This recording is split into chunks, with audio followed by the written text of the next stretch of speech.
Eh, apa tujuan pembelajaran yang ada di RPP itu yang hari ini akan Bapak laksanakan? Ya.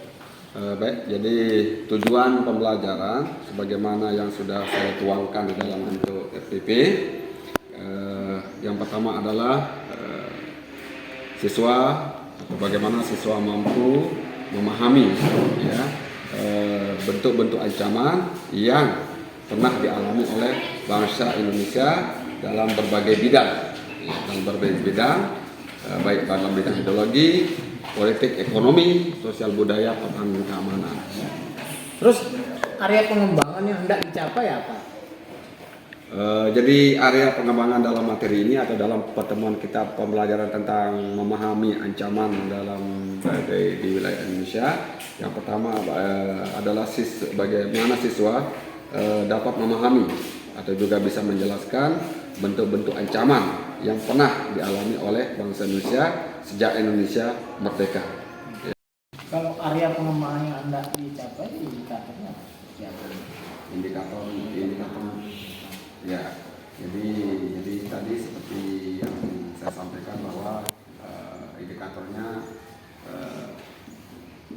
siswa sebagai generasi muda ya, dapat mengembangkan juga bahwa dalam kondisi sekarang ini ya, walaupun kita sebagai suatu bangsa yang merdeka yang berkala masih ada bentuk-bentuk ancaman dari semua ancaman atau dari semua bidang yang sudah kami pelajari, yang sudah kita pelajari. Indikator lain kira-kira apa yang mau dituju? Apa siswa memahami apa? Memahami ancaman. Indikator yang tujuh adalah bagaimana siswa dapat atau mampu menganalisa, terutama menganalisa dan juga nanti mengevaluasi segala bentuk ancaman yang terjadi di era sekarang. Itu lagi sekarang. Itu dalam konteks dengan ancaman dan sebelumnya juga mengacu pada masa sebelumnya. Strategi pembelajaran khususnya? Ya. Jadi strategi pembelajaran yang kami lakukan, ya, problem listening ya, atau kerja kelompok atau diskusi kelompok.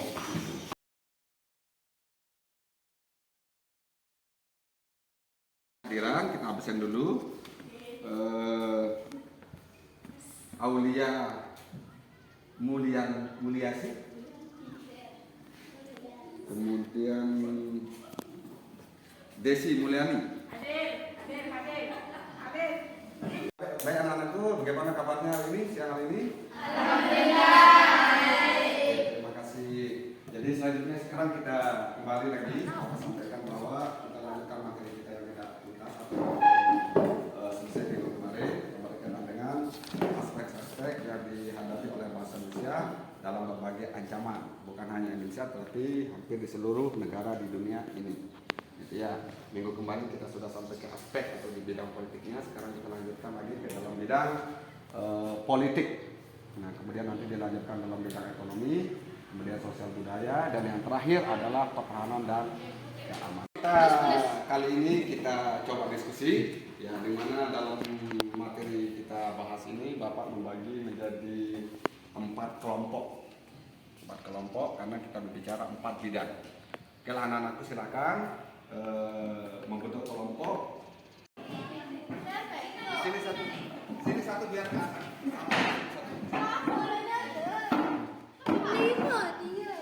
Ya, biar satu di sini. Kontainer kelompok 1 itu bicara mengenai ancaman dalam bidang politiknya. Untuk kelompok 2 dalam ancaman dalam bidang ekonomi. Kemudian ini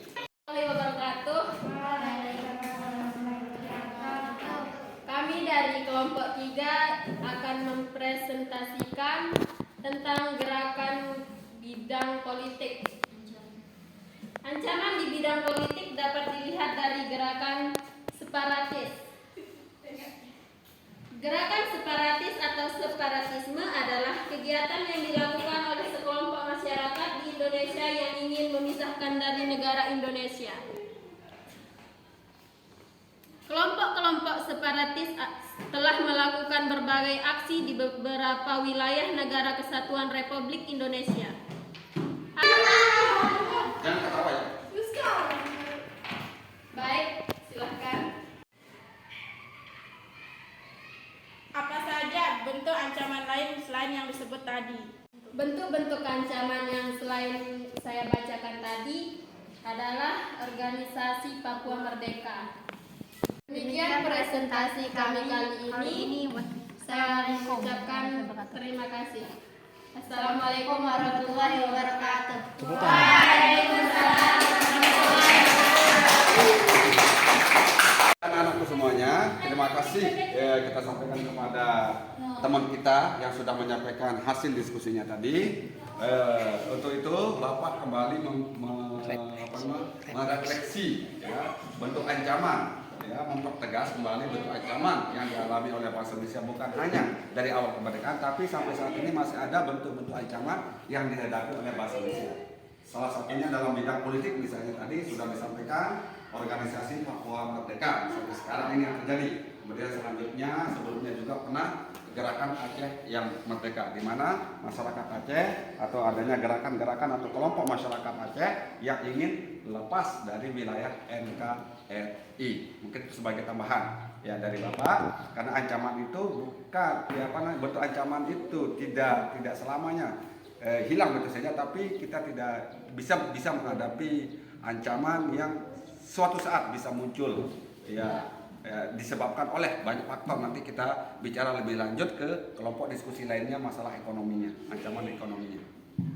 Terima kasih untuk pembelajaran kita pada siang hari ini, dan untuk minggu depan kita lanjutkan masih berkaitan dengan materi kita pertemuan sekarang, mungkin untuk ke depan mengenai integrasi nasional untuk minggu depan. Silakan bisa dicari materinya baik lewat Google atau buku-buku lainnya, supaya nanti pembelajaran kita bisa dua arah, tidak terfokus kepada Bapak atau Bapak guru saja.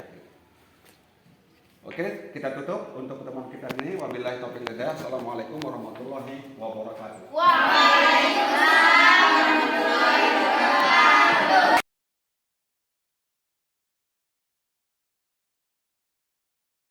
Jadi begini, setelah proses pembelajaran, saya ingin merefleksi kegiatan ini. Kira-kira bagaimana Bapak merefleksikan pembelajaran kita tadi yang Bapak laksanakan? Baik, jadi refleksi yang saya lakukan atau yang saya sampaikan untuk pertemuan kali ini yang sudah saya sampaikan. Jadi di mana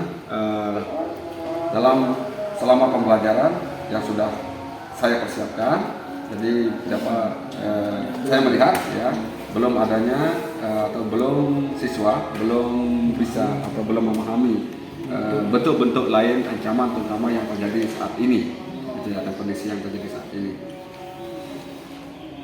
Dan kemudian diskusi kelompok masih bisa saya katakan masih monoton karena mungkin ya sumber atau buku acuan siswa atau sumber acuan siswa itu masih sangat kurang. Ya hanya yang aktif. Yang aktif saja, ya. Yang aktif saja. Nah, apa yang Anda rasakan tadi proses pembelajaran? Alhamdulillah. Jadi kalau kita perhatikan atensi siswa di kelas ini, di kelas 11 ATPH 2 ini, atensi siswanya sangat baik, cukup baik, ya, sangat antusias, ya, sangat memperhatikan. Jadi dalam memberikan materi itu juga Bapak saya selaku gurunya di sini sangat nyaman, sangat enak.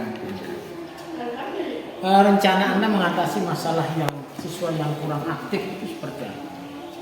Jadi untuk mengatasi siswa ya untuk yang kurang aktif dalam materi ini, saya coba untuk memberikan tugas individual. Nah, di mana tugas ini akan dibuat di rumah atau sebagai tugas rumah, bentuknya tugas visual. Ya, tugas itu visual. juga sebagai rencana tindak lanjut. Ya, sebagai tindak lanjut. Ya, karena materi ini sangat berkaitan dengan informasi-informasi yang terdapat dalam media. Ya, dalam media. Internet. Baik internet, televisi, dan juga bisa di lingkungan sekitar juga. Di lingkungan sekitar juga bisa. Iya. Terus gini Pak, saya bertanya tentang pengembangan diri Bapak. Jadi kira-kira aktivitas pengembangan Bapak ini apa yang akan Bapak rencanakan? Ada sini. Jadi yang saya rencanakan untuk pengembangan diri saya pribadi selaku guru PPKN di sini, saya akan melakukan pelatihan ya, mengikuti pelatihan baik pertama tingkat di guru mapelnya di sekolah sendiri juga, kemudian MGMP ya. MGMP. Terus untuk siswanya apa yang akan Bapak? Jadi siswa, pengembangan untuk siswa, saya mencoba membentuk sebuah kelompok kecil ya, di sekolah di sini.